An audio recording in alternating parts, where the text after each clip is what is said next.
प्यारे विद्यार्थियों, जैसे मन में कभी कभी आता है कि परीक्षा आ गई है, ध्यान केंद्रित आपका नहीं हो रहा है, तो इस समय ध्यान ध्यान दीजिएगा। परीक्षा का जैसे जैसे आती है समय, नज़दीक आता है समय, वैसे वैसे आप पर दबाव बढ़ता जाता है, आप थकान महसूस करते हैं। तो इस समय आपको बहुत ध्यान देने की आवश्यकता होती है, खासकर स्वास्थ्य पे विशेष ध्यान देना होगा। टाइम का मैनेजमेंट बहुत जरूरी है करना इस समय। एकाग्रता जितनी आपकी अच्छी होगी उतने अच्छा होगा। और ये ध्यान दीजिए, अगर आप सोच रहे हो परीक्षा के बारे में तो अच्छा ही होगा, क्योंकि आपको चिंता है परीक्षा की। दूसरी चीज, कभी भी आप रटिए मत। अगर रट कर पढ़ेंगे तो जरूर वो भूल जाएगा, पक्का भूल जाएगा। अगर आपके अंदर एकाग्रता रहेगी, उसको समझकर लिखने की प्रैक्टिस रहेगी, अगर लिखावट अच्छी है यानी कि आप उसको लिख सकते हैं, एक बार उसको ट्राई करिए कि क्या आप उसको लिख पा रहे हैं कि नहीं। अगर लिख पा रहे हैं तो परीक्षा में 100% आप उसको कर लोगे। केवल किताब देखकर केवल पढ़ रहे हैं तो इसका मतलब नहीं है कि आप उसको कर ही लेंगे। इसलिए हमेशा ये ध्यान रखिएगा, किसी चैप्टर को तैयार करना है तो उस चैप्टर को पूरे दिमाग में बैठाइए। चैप्टर को जब दिमाग में बैठाएंगे तो धीरे धीरे धीरे धीरे उसकी बातें आपको ध्यान में रखनी है। जैसे एक एग्जाम्पल, आपको जैसे 3D ज्योमेट्री पढ़ना है 12th के बच्चों को, तो 3D ज्योमेट्री पढ़ना है तो आपको उसमें क्या क्या चीजें हैं उस पर आपको क्या ध्यान केंद्रित करना पड़ेगा। कि सबसे पहले आपको डायरेक्शन कोसाइन आप निकाले थे दिक्कोज्जा, तो उसमें डायरेक्शन कोसाइन किस तरीके से निकलती है, उसका रेशियो क्या होता है, डायरेक्शन रेशियो होता है। फिर डायरेक्शन रेशियो के टर्म में किस प्रकार हम बीच का एंगल निकालते हैं। बीच का एंगल जैसे एक जो है लाइन है, उसका A1 B1 C1 है, दूसरा A2 B2 C2 है, तो cos थीटा का मान A1 A2 plus B1 B2 plus C1 C2 upon under root A1 square plus B1 square plus C1 square under root A2 square plus B2 square plus C2 square. अगर वही direction cosine हो जाए, दिक्कोज्जा अगर आपको ज्ञात हो जाए L1 M1 N1 और L2 M2 N2, तो आप जानते हो कि अगर दिक्कोज्जा है तो जो वेक्टर होगा वो यूनिट वेक्टर हो जाता है, एकांक सदिश हो जाता है, क्योंकि दिक्कोज्जाओं के वर्गों का योग 1 होता है। तब इस केस में क्या हो जाएगा, आपको दोनों रेखाएं हैं उन पर अगर 2 बिंदु ले लेंगे A और B और C और D, तो वेक्टर AB की दिशा में और वेक्टर CD की दिशा में आपको एकांक सदिश मिल जाएगा। L1 I cap plus M1 J cap plus N1 के cap, L2 I cap plus M2 J cap plus N2 के कैप। तो cos थीटा का यहाँ सूत्र होगा L1 L2 plus M1 M2 plus N1 N2। इस प्रकार आप बीच का एंगल निकाल सकते हैं। दिक्कोज्जाएं क्या होती है, किसी भी, ध्यान दीजिएगा, अगर OX से अल्फा, OY से बीटा, OZ से गामा एंगल बनता है तो cos alpha cos beta cos gamma उसकी दिक्कोज्जा होती है। वेक्टर की दिक्कोज्जा में क्या होता है कि आपको केवल एक ही डायरेक्शन से देखा जाता है, cos alpha cos beta cos, जैसे रेखा हो जाती है तो दोनों तरफ से एंगल बन सकती है, इसलिए दिक्कोज्जा plus minus L plus minus M plus minus N हो जाती है। क्योंकि cos अल्फा तो उधर से पाई माइनस अल्फा, तो cos पाई माइनस अल्फा भी OX से आप लेते हो एंगल। अगर रेखा हो जाएगी एक तरफ से एंगल अल्फा, दूसरे से पाई माइनस अल्फा, तो cos alpha cos beta cos gamma, दूसरा cos pi minus alpha cos pi minus beta cos pi minus gamma. और दिक्कोज्जाओं के वर्गों का योग जानते हो 1 होता है, L square plus M square plus N square equal to 1। तो इस तरीके की चीजें आप ध्यान रखिएगा, किस तरीके से हम डायरेक्शन रेशियो और डायरेक्शन कोसाइन, ये दोनों बहुत इंपॉर्टेंट होते हैं आगे चल के। डायरेक्शन रेशियो का मतलब यही समझिए, दिक् अनुपात का अर्थ होता है कि अगर कोई vector 2I cap plus 3J cap plus 4K cap है तो उसका डायरेक्शन रेशियो होगा 2 3 4। जैसे आप शुरू में जब पढ़े थे, आप शुरू में पढ़े थे तो आप देखिएगा, आपने क्या कहा था कि अगर कोई वेक्टर OP है, OP हर बच्चा, कोई वेक्टर OP है, OX से अगर अल्फा कोण बनाता है और OY से बीटा कोण बनाता है और OZ से गामा, तो आपने क्या कहा था, cos अल्फा cos बीटा और cos गामा उसकी क्या होगी, दिक्कोज्जा। अगर ध्यान समझिए, दिक्कोज्जा का जो कॉन्सेप्ट है, जिस कमरे में आप हो, एक कमरे में देखिए O एक पॉइंट मान लीजिए, एक कॉर्नर को, तो इधर OX हुआ, इधर OY हुआ और इधर OZ हुआ। OX OY और OZ, तो आप x दूरी गए फिर y दूरी गए, फिर z दूरी गए, तो कोऑर्डिनेट उसका हुआ x, y, z। मान लीजिए आप इधर से OX पे गए x दूरी, तो OM हो गया मान लो x, फिर MN हुआ y, फिर NP हुआ z, तो P का कोऑर्डिनेट हुआ x, y, z। तो वेक्टर OP का मान क्या हो जाएगा, xi cap plus yj cap plus zk cap. OM क्या हुआ x, तो वेक्टर OM का मान xi कैप, MN हुआ y, तो वेक्टर MN का मान yj कैप, तो वेक्टर ON का मान हो जाएगा vector OM plus MN xi cap plus yj cap, vector ON हो गया। अब हमको वेक्टर OP चाहिए, वेक्टर OP मतलब वेक्टर ON प्लस NP, तो xi cap plus yj cap plus zk cap, इसलिए वेक्टर OP हो जाता है xi cap plus yj cap plus zk cap. यानी कि x एक्सिस पे x दूरी गए तो वेक्टर OM हुआ xi कैप, y एक्सिस पर आपने y एक्सिस पे गए y दूरी, तो उस दिशा में एकांक सदिश j कैप है, तो वेक्टर mn का मान yj कैप और वेक्टर np का मान zk कैप हुआ। तो पहले वेक्टर ON निकालेंगे, vector OM plus MN xi cap plus yj cap, फिर आप निकालेंगे zk कैप। तो यानी वेक्टर OP जब निकालेंगे तो वेक्टर ON प्लस NP, तो ON का मान xi cap plus yj cap plus zk cap, तो P की स्थित सदिश मिल गई, पोजीशन वेक्टर हो गया xi cap plus yj cap plus zk cap. अब एक कल्पना करो कि आप जो OP माने हो xi cap plus yj cap plus zk cap, मान लीजिए OX से अल्फा एंगल बनाता है, OX से कितना बनाता है अल्फा, तो cos अल्फा का जो फार्मूला होगा, अगर देखिए समझो जैसे AO है कॉर्नर, अब ए दूरी x है, ए दूरी y है, ए दूरी z है। सोचो आप जिस कमरे में हो, अगर ये दूरी x है तो ये जो वेक्टर OM का मान होगा वो xi कैप होगा, सामने वाला जो है yj कैप होगा और zk कैप होगा, तो जो वेक्टर OP होगा ये होगा xi cap plus yj cap plus zk cap. अब सोचिए, अब आपको दिक्कोजा निकालना है, डायरेक्शन कोसाइन, तो क्या करेंगे आप, ये जो OP है यहां से उसको मिलाएंगे OP, ये अल्फा कोण बना रहा है OX से, तो cos अल्फा, OY से बीटा cos बीटा, OZ से गामा तो cos गामा। तो अगर दिमाग, ये OP का मान आपको पता है, वेक्टर OP xi के प्लस yj के प्लस zk के, और मान आप वेक्टर OP होगा under root x square plus y square plus z square. तो अगर हम इस समकोण त्रिभुज की कल्पना करें, ये O है, ध्यान रखिए OM है, ON है, तो OMP एक समकोण त्रिभुज होगा, OMP। तो cos अल्फा का मान क्या होगा, OM अपान OP। ये OM क्या है x और OP क्या है under root x square plus y square plus z square, तो OM अपान OP क्या हो जाएगा cos अल्फा। तो cos अल्फा का फार्मूला इसीलिए होता है कि OM अपान OP यानी कि x upon under root x square plus y square plus z। देखिए OMP एक समकोण त्रिभुज है और एक इधर भी समकोण त्रिभुज होगा और एक इस तरफ समकोण त्रिभुज होगा, यानी ये जो OP है इस राइट ट्रायंगल का भी हाइपोटेनस और इधर भी और इस तरफ भी, कर्ण इस त्रिभुज का भी होगा, इस त्रिभुज का भी होगा और इस त्रिभुज का भी होगा।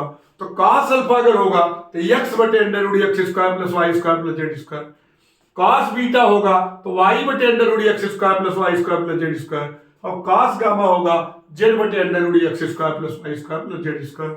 इसीलिए जब कहा जाता है L बराबर cos अल्फा बराबर x अपान, जैसे आप वेक्टर OP है xi cap plus yj cap plus zk cap, तो cos L बराबर cos अल्फा बराबर x बटे under root x square plus y square plus z square, m बराबर cos बीटा हो जाएगा y बटे under root x square plus y square plus z square, और cos n बराबर cos gamma होगा z बटे under root x square plus y square plus z square. समझ गए होंगे, आई कैप का कोफिशिएंट x बटे उसका मॉड, y जे कैप का कोफिशिएंट y बटे उसका मॉड और l।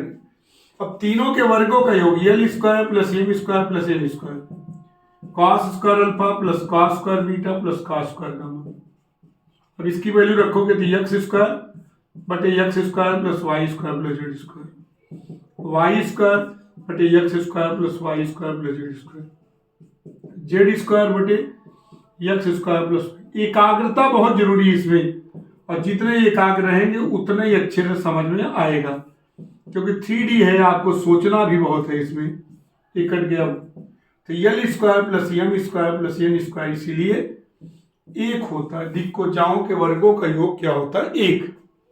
ये तो आप समझ गए, L square plus M square plus N square बराबर 1। अगर कोई वेक्टर है ओ एक्स से अल्फा, ओ आई से बीटा, ओ जेड से गामा, तो उसके दिक्कोजाओं के वर्गों का योग एक होता है। और दिक्कोजा कैसे निकलती है समझ गए हो।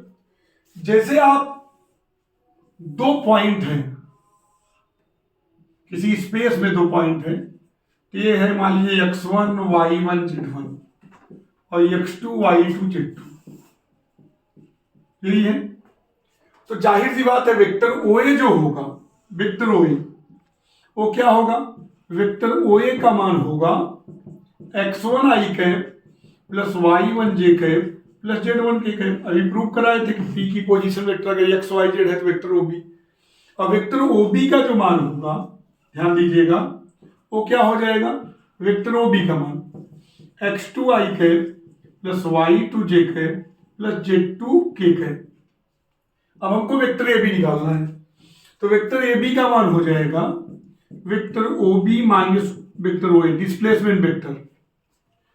क्योंकि आप जानते हो vector OA plus vector AB बराबर वेक्टर OB, तो वेक्टर AB बराबर होगा vector OB minus vector OA। तो वेक्टर OB का मान हो जाएगा x2 i cap plus y2 j cap plus z2 k cap minus x1 i cap minus y1 j cap minus z1 k cap. तो हो जाएगा x2 minus x1 i cap plus y2 minus y1 j cap plus z2 minus z1 k cap, vector AB।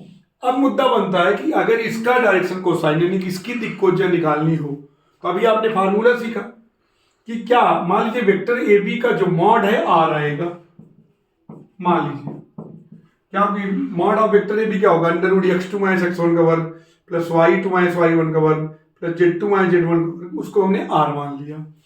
तो क्या होगा? cos alpha, यल बराबर cos alpha क्या होगा? आई cap का कोफिशिएंट क्या है? x2 minus x1 upon R, mod of vector AB R। यम बराबर cos बीटा बराबर क्या हो जाएगा? y2 माइनस y1 अपान R, और n बराबर cos gamma z2 minus z1 बटे R। तो दिक्कोजा आपका निकल गया x2 माइनस x1 बटे R, y2 माइनस y1 बटे R और z2 माइनस z1 बटे R। यानी कि अगर दो पॉइंट पता हो, A और B, दो पॉइंट पता अगर है, तो इसका जो है डायरेक्शन कोसाइन अगर निकालना है किसी लाइन सेगमेंट का, तो x2 माइनस x1 अपान AB distance, y2 minus y1 अपान AB और z2 माइनस z1 अपान AB। ये है कि अगर दो पॉइंट ज्ञात है किसी लाइन पे, तो आप उसका जो है डायरेक्शन कोसाइन निकाल सकते हो। बच्चों बात करते हैं डायरेक्शन रेशियोज का, यानी कि दिक् अनुपात का। दिक् अनुपात और दिक्कोजा ऐसी तीन संख्याएं जो किसी भी सदिश की दिक्कोजाओं के समानुपाती हो, उनको दिक् अनुपात कहते हैं। 3 numbers which are proportional to direction cosines of a vector, तो उसको क्या बोलेंगे? जो है दिक् अनुपात, डायरेक्शन रेशियोज। डायरेक्शन रेशियोज क्या होता है? मान लीजिए ABC डायरेक्शन रेशियोज है, ABC, और LMN क्या है उसका? Direction cosine. तो डायरेक्शन एक कोसाइन है और ये डायरेक्शन रेशियो दोनों, यानी कि इसका इसमें है कि यल अपान ए बराबर यम अपान बी बराबर एन अपान सी, ये तीनों का अनुपात समान होगा। अगर समान होगा तो ABC को क्या बोलेंगे? दिक् अनुपात। या ऐसे भी कर सकते हो, A upon L is equal to B upon M is equal to C upon N, ये प्रोपोर्शनल होगा। ये ध्यान दीजिएगा, इनका रेशियो सदैव बराबर होगा। अगर मान लीजिए इसको हमने किसी के बराबर मान लिया, R के बराबर मान लिया, तो क्या हुआ? L बराबर AR, M बराबर BR और N बराबर CR। हम पहले से जानते हैं L square plus M square plus N square equal to 1, A square R square plus B square R square plus C square R square equal to 1। R square common ले लेंगे तो A square plus B square plus C square equal to 1। R square equal to 1 upon A square plus B square plus C square. तो R का मान हो जाएगा 1 अपान under root A square plus B square plus C square. ध्यान दीजिएगा, vector के case में आप जब वेक्टर का निकालेंगे तो यल बराबर आएगा A upon under root A square plus B square plus C square, M का मान आएगा बी बटे under root A square plus B square plus C square, और यन का मान आएगा सी बटे under root A square plus B square plus C square, right. लेकिन जब लाइन का निकालेंगे किसी रेखा का, तो रेखा में क्या होगा कि कोई एक रेखा है, देखिए ओ एक्स से अगर इधर अल्फा कोण बना रही है तो इधर से भी पाई माइनस अल्फा बना रही है।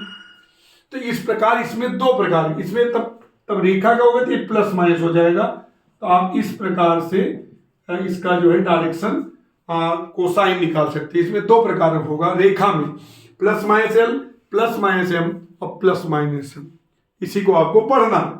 देखिए डायरेक्शन रेशियो तो जो है इनफाइनाइट हो सकती है। जैसे आप 1 2 3 है तो इसको आप 2 4 6 भी कर सकते हैं, राइट। 3 6 9 भी कर सकते हैं, 4 8 12 भी कर सकते हैं। तो ये सब डायरेक्शन रेशियो है। ये देखिए एक ही लाइन के डायरेक्शन रेशियो ये असंख्य होते हैं, इनफाइनाइट होते हैं। लेकिन जो डायरेक्शन कोसाइन होता है वो यूनिक होता है। अगर वेक्टर है तो आप जानते हो केवल cos alpha cos beta cos gamma, लेकिन अगर लाइन है तो cos alpha cos beta cos gamma, cos pi ऋण अल्फा कॉस पाई ऋण बीटा कॉस पाई ऋण गामा, यानी ऋण कॉस अल्फा ऋण कॉस बीटा ऋण कॉस गामा। इसलिए अगर किसी रेखा का अगर आपको निकालना है, मान लीजिए कोई दिया है क्वेश्चन में कि एक लाइन है उसका डायरेक्शन रेशियो जो है 1 1 2 है, रेखा है डायरेक्शन रेशियो 1 1 2 है, तो इसका डायरेक्शन कोसाइन होगा plus minus 1 upon under root 1 के स्क्वायर प्लस 1 के स्क्वायर प्लस 2 के square, plus minus 1 upon under root 1 के स्क्वायर प्लस 1 के स्क्वायर प्लस 2 के स्क्वायर, प्लस माइनस 2 बटे अंडर रूट 1 के स्क्वायर प्लस 1 के स्क्वायर प्लस 2 के स्क्वायर, तो plus minus 1 upon root 6 plus minus 1 upon root 6 plus minus 2 upon root 6। अगर रेखा है तो इस तरीके से आपको प्लस माइनस करना है। इस तरीके से हम, अगर कोई वेक्टर का दिया है तो आप केवल जो है जो चिन्ह रहेगा उसी के अनुसार, जैसे आपसे कोई कहा वेक्टर का 1 - 1 2 है तो केवल 1 upon root 6 minus 1 upon root 6 2 upon root 6। दोनों में अंतर ध्यान रखना। अगर लाइन है तो प्लस माइनस, वेक्टर है तो उसी तरीके से आप इसको कर सकते हैं। अब आगे बढ़ते हैं हम लोग। बीच का एंगल निकालना किस तरीके से, बीच आगे चल के पूरा इसी पे डिपेंड होगा। जैसे कल्पना करो, मेरी बात ध्यान से, दिक् अनुपात क्या होता है कि डायरेक्शन कोसाइन पता है उसी का रेशियो होता है। दिक् अनुपात असंख्य प्रकार से लिखा जा सकता है। अगर मान लीजिए अभी मैंने आपको बताया कि कोई लाइन है उस पर 2 पॉइंट पता है ए बी, इसका कोऑर्डिनेट है x1 y1 z1 और एक है x2 y2 z2। तभी मैंने इसका डायरेक्शन कोसाइन निकाला था। तो आपने क्या कहा था, x2 - x1 upon A B और y2 - y1 upon A B और z2 - z1 upon A B, यही तो निकाला। तो इसका रेशियो क्या होगा, x2 - x1 y2 - y1 और z2 - z1, यही तो रेशियो होगा। इसका मतलब है कि किसी रेखा पर 2 पॉइंट आपको पता है, मेरी बात ध्यान दीजिए, किसी रेखा पर अगर आपको 2 पॉइंट पता है तो जो डायरेक्शन रेशियो होगा x2 ऋण x1 y2 ऋण y1 z2 ऋण z1 या x1 ऋण x2 y1 ऋण y2 z1 - z2। मैंने कहा था इसमें दोनों होता है, इसीलिए प्लस माइनस। तो x2 - x1 y2 - रेखा पर अगर 2 बिंदु पता है x1 y1 z1 x2 y2 z2, तो उसका डायरेक्शन रेशियो होगा, केवल आप घटा दीजिए x2 - x1 y2 - y1 z2 - z1। ठीक। एक चीज और जान लीजिए कि अगर कभी भी जैसे 3 बिंदुओं को संरेख करना है, कोलिनियर करना है, एक ही पॉइंट पर है x3 y3 z3, तो आप केवल क्या करेंगे, ए बी का डायरेक्शन रेशियो और ए सी का डायरेक्शन रेशियो निकाल लेंगे। अगर वो समानुपाती हो तो तीनों बिंदु संरेख होंगे। यानी कहने का अर्थ है कि ए बी का डायरेक्शन रेशियो निकाल लो, ए सी का निकाल लो या बी सी का, एक कॉमन होना चाहिए। क्योंकि प्रोपोर्शनल के केस में आप जानते हो कि a1 upon a2 is equal to b1 upon b2 is equal to c1 upon c2, वही प्रूफ भी देंगे। पहले देखिए x2 - x1 y2 - y1 z2, 2 point अगर पता है तो आप उसका डायरेक्शन रेशियो निकाल सकते हो केवल घटाकर। क्लियर, डायरेक्शन रेशियो निकाल लोगे। अब मुद्दा बनता है कि अगर डायरेक्शन रेशियो मिल गया, एक प्रकार से कोई वेक्टर है, जैसे वेक्टर ए बी क्या होता है, बोलो वेक्टर ए बी क्या होता, वेक्टर ए बी था x2 - x1 i है plus y2 minus y1 j cap plus z2 minus z1 k cap, यही था वेक्टर ए बी। इसका मतलब अगर कोई वेक्टर है तो उसमें जो कोफिशिएंट होते हैं आई कैप जे कैप के कैप के, यही होते हैं डायरेक्शन रेशियो, दिक् अनुपात यही होते हैं।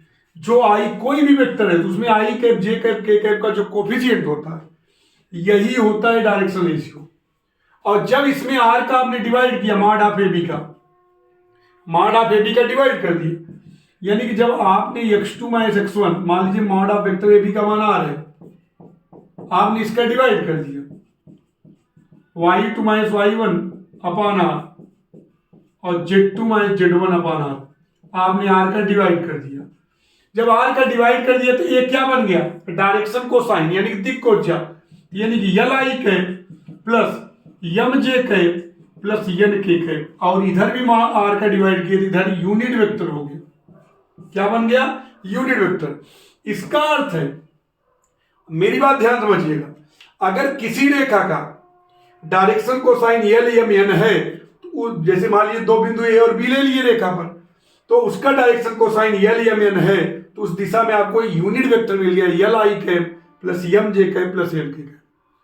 यानी कि अगर आपने इसमें इसके मॉडुलस का डिवाइड कर दिया इस वेक्टर के, तो तुरंत ये जो कोफिशिएंट हो जाएगा वो तुरंत बन जाएगा डायरेक्शन कोसाइन दिक् कोज्या। अगर ये है तो इसको बोलेंगे दिक् अनुपात, और जैसे ही आपने इसके मॉडुलस का डिवाइड कर दिया तुरंत बन जाएगा ये दिक् कोज्या।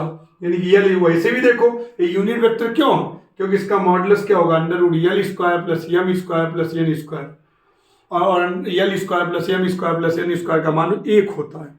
तो इसका अर्थ है कि अगर कोई भी वेक्टर दिया गया, अगर हम क्वेश्चन की बात करें, किसी वेक्टर की बात करें, जैसे वेक्टर ए की बात करें 3i cap plus 4j cap plus 5k cap, अगर कोई पूछे कि इसका डायरेक्शन रेशियो कौन है, इसका दिक् अनुपात क्या है, तो क्या कहोगे 3, 4 और 5, ये दिक् अनुपात। अगर कोई कहे कि इसका जो है डायरेक्शन कोसाइन यानी कि दिक् कोज्या निकालो, तब क्या करोगे आप, इसको क्या निकालो 3 बटे अंडर रूट 3 का वर्ग धन 4 का वर्ग धन 5 का वर्ग, 4 बटे अंडर रूट 3 का वर्ग धन 4 का वर्ग धन 5 का वर्ग, और 5 बटे अंडर रूट 3 का वर्ग धन 4 का वर्ग धन 5 का वर्ग। यानी जैसे आप डिवाइड करोगे तुरंत वो डायरेक्शन कोसाइन में चेंज हो जाएगा, यानी कि दिक् कोज्या में चेंज हो जाएगा। ये 3 बटे 5 रूट 2 4 अपॉन 5 रूट 2, और यहां देखो 5 अपॉन 5 रूट 2, तुरंत तो चेंज हो जाएगा, यानी कि आपको डायरेक्शन कोसाइन यानी कि ये निकल जाएगा दिक् कोज्या और ये दिक् अनुपात। इसका मतलब है कि कोई भी वेक्टर का जो आई कैप जे कैप के कैप का कोफिशिएंट होता है, ये क्या होता है, दिक् अनुपात। इसलिए जब रेखा का समीकरण आपने निकाला था, दो बिंदुओं से जाने वाली रेखा का समीकरण आपने जब निकाला था, तो आप देखिए उसमें क्या क्या किया था कि जैसे आपने एक पॉइंट ए था, दूसरा पॉइंट बी था, तो इस पर आपने एक जनरल पॉइंट पी ले लिया, राइट, और आपने ओ क्या है ओरिजिन मान लिया, ओ ए, ओ बी, ओ बी, ठीक था। और ए का जो है पोजीशन वेक्टर ए है, पी की वेक्टर बी है, और पी जनरल पॉइंट है, इसकी वेक्टर आर है, मूल बिंदु ओ के सापेक्ष। यानी कि वेक्टर ओ ए क्या है, vector A, vector O B क्या है, वेक्टर बी, और वेक्टर ओ पी क्या है, वेक्टर आर। अब देखिए दिमाग लगाइए, एपी जो है ए बी के पैरेलल है, एक ही डायरेक्शन में है, तो हम लिख सकते हैं वेक्टर एपी बराबर एन वेक्टर ए बी, लिख सकते हैं। एपी और ए बी देखिए दिशा तो सेम है, परिमाण अलग अलग हो सकता है, तो इसलिए एन वेक्टर ए बी। तो वेक्टर एपी को हम लिख सकते हैं ओपी माइनस ओ ए, और ए बी को लिख सकते हैं ओ बी माइनस ओ ए। तो इसका मतलब हो गया R minus A N bracket में बी माइनस ए, ठीक। तो वेक्टर आर बराबर हुआ आपका vector A plus N vector B minus vector A. ये आपका इक्वेशन ऑफ स्ट्रेट लाइन है which is passing through 2 points vector A and vector B, ये वेक्टर इक्वेशन है।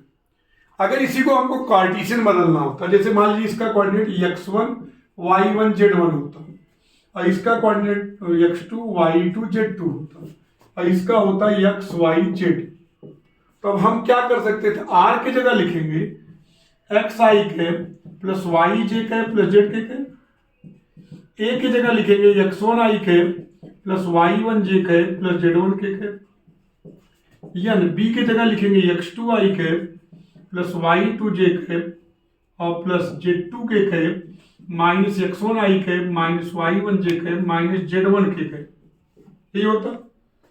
कंपेयर करोगे आई कैप का कोफिशिएंट तो ये इधर से x मिलेगा, इधर से मिलेगा x1 प्लस n ब्रैकेट में x2 माइनस x1, तो x minus x1 equal to आ जाएगी n x2 माइनस x1, तो n की वैल्यू आ जाएगी x ऋण x1 बटे x2 माइनस x1। ऐसे n का दूसरा मान आ जाएगा, n का मान एक आया क्या, x माइनस x1 अपान x2 माइनस x1। ऐसे जे कैप का कोफिशिएंट लेंगे तो n का मान आएगा y माइनस y1 बटे y2 माइनस y1। ऐसे तीसरा आएगा z माइनस z1 अपान z2 माइनस z1। अब तीनों को बराबर करेंगे तो आएगा x माइनस x1 अपान x2 minus x1, y minus y1 अपान y2 माइनस y1 और z माइनस z1 अपान z2 माइनस z1। ये उस सरल रेखा का समीकरण है जो दो बिंदुओं x1 y1 z1 और x2 y2 z2 से होकर जाती है। अब इसको मैंने बताया कि इसको पहले भी बता चुके हैं, लेकिन इसको इसका मतलब है कि जो नीचे x2 minus x1 y2 minus y1 z2 minus z1 है, अभी थोड़ी देर पहले बताया कि अगर 2 पॉइंट पता है तो इसको क्या बोलते हैं, बोलो, डायरेक्शन रेशियो, यानी कि दिक् अनुपात। तो इसको अगर ABC मान है तो x माइनस x1 अपान ए, y माइनस y1 अपान बी और z माइनस z1 अपान सी। अगर ABC दिक् अनुपात है किसी रेखा के तो उसका समीकरण होगा x ऋण x1 अपान ए, y ऋण y1 अपान बी, z ऋण z1 अपान सी। तो जो नीचे स्टैंडर्ड फॉर्म में लिखी यानी कि x का कोफिशिएंट 1, y का 1, z का 1, तो जो नीचे रहेगा ये, इसी को क्या बोलेंगे, डायरेक्शन रेशियो, यानी कि दिक् अनुपात। रेखा के दिक् अनुपात इसे होते हैं। इसका मैंने रीजन बताया कि दिक् अनुपात क्यों होते हैं, क्योंकि इसके पहले प्रूव करा चुका हूं कि x2 minus x1 y2 minus y1 z2 minus z1 दिक् अनुपात होते थे, दिक् अनुपात हो। अब हमको क्या करना है कि दिक् अनुपात मतलब डायरेक्शन रेशियोज के टर्म में दो रेखाओं के बीच का कोण और डायरेक्शन कोसाइन पता हो, यानी कि डायरेक्शन कोसाइन अगर पता हो तो भी रेखाओं के बीच का कोण कैसे निकालते हैं। जैसे कल्पना करिए कि एक रेखा है, मेरी बात ध्यान समझिएगा, उसका डायरेक्शन रेशियो यानी A1 B1 C1 है, ठीक, और दूसरी रेखा है उसका डायरेक्शन रेशियो क्या है, A2 B2 C2 है। तो जाहिर सी बात है अगर हम इसको किसी वेक्टर से इंगित कर दें, वेक्टर ए से, तो वेक्टर ए का मान हो जाएगा A1 आई कैप प्लस B1 जे कैप प्लस C1 के कैप, राइट भाई। अगर डायरेक्शन रेशियो यानी कहने मतलब मेरी बात ध्यान समझिएगा कि अगर मेरी बात सीरियस समझिएगा कि दो रेखाएं हैं, दो रेखाएं, जैसे इस पर मेरी इसका direction ratio A1 B1 C1 है और A2 B2 C2 है, तो इनके बीच का एंगल निकालना है। तो अगर इस पर इधर के हम कोई वेक्टर को हम किस तरीके से लिख सकते हैं, बोलो, अगर डायरेक्शन रेशियोज पता है तो हम किस तरीके से इसको लिख सकते हैं, बोलो। इसको हम लिख सकते हैं A1 आई कैप प्लस B1 जे कैप प्लस C1 के कैप, और इसको इधर क्या लिख सकते हैं, A2 आई कैप प्लस B2 जे कैप प्लस C2 के कैप, राइट। जैसे मान लीजिए कोई वेक्टर को यानी कि A1 B1 C1 लिए हो तो इसका मतलब उस दिशा में आपको सदिश पता है। मान लीजिए वेक्टर ए है और ये वेक्टर बी है, तो उस दिशा में आपको सदिश पता हो गया। मैंने क्या कहा था, जो कोफिशिएंट होते हैं वही क्या कहलाते हैं, डायरेक्शन रेशियो।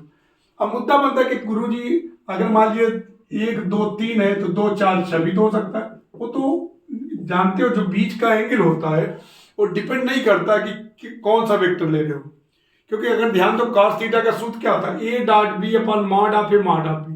तो ए डॉट बी को अगर अलग अलग करें तो vector A upon mod of A, vector B upon mod of B, A cap dot B cap. वो ये डिपेंड नहीं करता कि उसका मैग्नीट्यूड आपने कितना लिया, बस उस दिशा में सदिश एक होना चाहिए। तो वेक्टर ए हो गया, वेक्टर बी हो गया। तो कॉस थीटा का जो फार्मूला है वो क्या होता है, A dot B upon mod of A mod of B.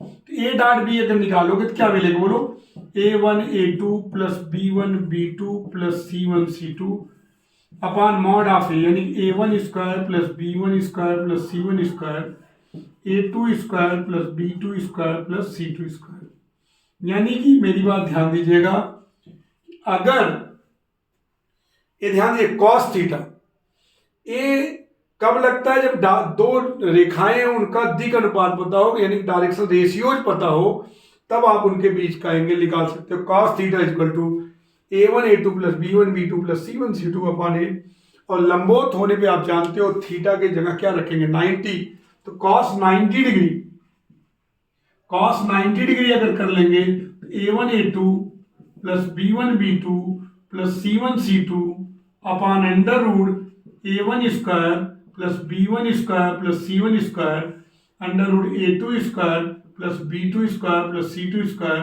a1 a2 plus b1 b2 plus c1 c2 बराबर 0। यानी कि अगर दो रेखाएं परस्पर लंबवत हैं, अगर उनकी direction ratios a1 b1 c1 a2 b2 c2 है, तो a1 a2 plus b1 b2 plus c1 c2 क्या होगा 0। एक चीज और बता दें, बीच के कोण का कॉस निकाले हो, अगर हम बीच के कोण का साइन निकालने की कोशिश करें तो क्या होगा, देखिए होगा साइन थीटा बराबर क्या होता है, mod of vector A cross vector B upon mod of A mod of B, vector product. अब ए क्रॉस बी निकालिए, ए क्रॉस बी निकालेंगे तो vector A cross vector B तो क्या होगा बोलो, आई के जे के a1 a2 a3 sorry a1 b1 c1 और a2 b2 c2, ये तो माने a1 b1 c1 a2 b2 c2। तो a क्रॉस b का मान जो होगा वो क्या होगा, i के b1 c2 minus b2 c1 i के माइनस j के a1 c2 minus a2 c1 plus के का a1 b2 minus a2 b1, ये तो आएगा a क्रॉस b, यही आएगा। एक प्रकार से आप इसको बहुत आराम से याद कर सकते हो, ऐसे देखो b1 c2 minus b2 c1 a1 c2 minus a2 c1 a1 b2 minus a2 b1। इसका मॉड निकालते हैं, मेरी बात ध्यान दीजिएगा, इसका मॉड निकालेंगे तो क्या होगा, mod of vector A cross vector B क्या हो जाएगा, under root b1 c2 minus b2 c1 का होल स्क्वायर, फिर क्या होगा प्लस a1 c2 या a2 c1, इसमें तुम चाहे जो लिख दोगे, इधर क्या हो जाएगा a1 b2, इधर लिखना है a1 b2 minus a2 b1 का होल स्क्वायर, ये दो। इसमें ध्यान देना है अगर ये पलट भी जाएगा इधर इधर तो a माइनस b का होल स्क्वायर इक्वल टू होता है b माइनस a का whole square, a cross b हो गया। अब ए क्रॉस बी अगर हो गया तो अब मेरी बात ध्यान समझिएगा, ए क्रॉस जब पैरेलल होता है तो पैरेलल होने पर क्या होता है, वेक्टर ए क्रॉस वेक्टर भी 0 होता है। तो ये 0 कब होगा, ये 0 तभी होगा जब ए अलग 0 ए अलग 0 ए अलग 0 हो जाए। पैरेलल होने का मतलब है कि ए 0 हो जाए, तो ये 0 होगा तो b1 c2 minus b2 c1 0 होगा, तो b1 c2 बराबर b2 c1 होगा, तो b1 upon b2 equal to c1 upon c2। ऐसे इसको करेंगे तो a1 c2 minus a2 c1 0, a1 c2 बराबर a2 c1, तो हो जाएगा a1 अपॉन a2 equal to c1 upon c2। तीनों बराबर करेंगे तो a1 अपॉन a2 is equal to b1 upon b2 equal to c1 upon c2। अगर साइन थीटा का मान चाहिए तो mod of a cross b की जगह ये, मॉड ऑफ ए की जगह वही under root a1 square plus b1 square plus c1 square, और मॉड ऑफ बी की जगह under root a2 square plus b2 square plus c2 square. यानी mod of a cross B मिल गए और mod of a और mod of b का divide कर दीजिए तो आपको मिल जाएगा sine theta. Mod of a cross b में mod of A mod of b का डिवाइड कर देंगे तो साइन थीटा भी आपको मिल सकता है। तो पैरेलल होने पर A1 upon A2 equal to B1 upon B2 equal to C1 upon C2, और परपेंडिकुलर होने पर A1 A2 plus B1 B2 plus C1 C2 बराबर 0। बच्चों, अगर दो लाइन है, दो रेखाएं हैं और उनका डायरेक्शन कोसाइन पता है, यानी कि दिक्कोजाएं पता है, अगर तो क्या होगा, उस दिशा में हमको यूनिट वेक्टर पता हो गया, यूनिट वेक्टर पता हो गया। तो अगर मान लीजिए पहली लाइन का L1 M1 M1 और N1 है डायरेक्शन कोसाइन, और दूसरी लाइन का क्या है L2 M2 N2, तो आपको यूनिट वेक्टर मिल गया, एक कैप मिल गया L1 I cap plus M1 J cap plus N, अगर डायरेक्शन कोसाइन पता है तो समझ लीजिए उस दिशा में यूनिट वेक्टर आपको पता है। और यहाँ क्योंकि इसके वर्गों का योग एक होता है जानते हो, बी कैप मिल गया L2 I cap plus M2 J cap plus N2 K cap. तो cos थीटा का फार्मूला क्या होता है, A cap dot B cap ही होगा, क्योंकि mod of A mod of B तो 1 हो जाएगा ना, ये तो वैल्यू 1 हो जाएगी, तो केवल मिलेगा ए कैप डॉट बी कैप, यानी कि L1 I cap plus M1 J cap plus N1 K cap dot L2 I cap plus M2 J cap plus N2 K cap, यानी कि आ गया L1 L2 plus M1 M2 plus N1 N2 आपको निकल गया। यानी कि जब भी दो रेखाओं के दिक्कोजाएं ज्ञात हो तो उनके बीच का कोण का सूत्र होगा cos theta L1 L2 plus M1 M2 plus N1 N2, क्योंकि अपान करने की जरूरत नहीं, क्योंकि अपान करके ही निकलता है। तो आप देखिए ए कैप और बी कैप का जो मॉड होगा 1 होगा, क्योंकि आप L1 या I cap plus M1 J cap plus ये यूनिट वेक्टर है, क्योंकि इसका मॉडुलस देखो 1 होगा, इसका भी मॉडुलस 1 होगा। तो आपको ये ध्यान रखना, अगर दो रेखाएं हैं उनकी दिक्कोजाएं L1 M1 N1 है और L2 M2 N2 है, तो उनके बीच का कोण cos थीटा बराबर L1 L2 plus M1 M2 plus N1 N2 हो। यानी कि आज आपने सीखा क्या, कि पहली चीज आपने सीखा कि दिक्कोजाएं क्या होती है किसी वेक्टर की, फिर आपने सीखा कि जो है आपदिक अनुपात क्या होता है, और किसी रेखा की दिक्कोजा और किसी वेक्टर में, दोनों में थोड़ा सा डिफरेंस आप जानते हो कि अगर वो अल्फा बीटा गामा कोण पढ़ाया वेक्टर वाला तो cos alpha cos beta, cos रेखा में दो होते हैं, क्योंकि अगर वेक्टर पी क्यू है, अगर उसका डायरेक्शन कोसाइन LMN है तो QP का क्या होगा minus L minus M minus N, तो क्योंकि वो अल्फा बनाएगा, दूसरा पाई माइनस अल्फा बनाएगा। तो इस प्रकार gamma alpha cos pi minus beta cos pi minus gamma, cosine इस प्रकार निकालना आपने सीख लिया। और उसके बाद डायरेक्शन रेशियो बताया कि अगर इसका अनुपात ले लिया जाए डायरेक्शन कोसाइन का तो क्या हो जाएगा डायरेक्शन रेशियो। अगर एक रेखा पे दो बिंदु पता है x1 y1 z1 x2 y2 z2, तो डायरेक्शन रेशियो जो होगा x2 minus x1 y2 minus y1 z2 minus z1, यानी कोई वेक्टर है, vector A B x2 minus x1 i cap plus y2 minus y1 j cap plus z2 minus z1 k cap, तो यही जो coefficient है यही है direction ratios, और डायरेक्शन कोसाइन आपको मैंने बता ही दिया। उसके बाद अगर दो रेखाएं उनके direction ratio A1 B1 C1 A2 B2 C2 है तो उनके बीच का कोण cos थीटा, अगर डायरेक्शन cos थीटा क्या होगा A1 A2 plus B1 B2 plus C1 C2 upon under root A1 square plus B1 square plus C1 square under root A2 square plus B2 square plus C2 square.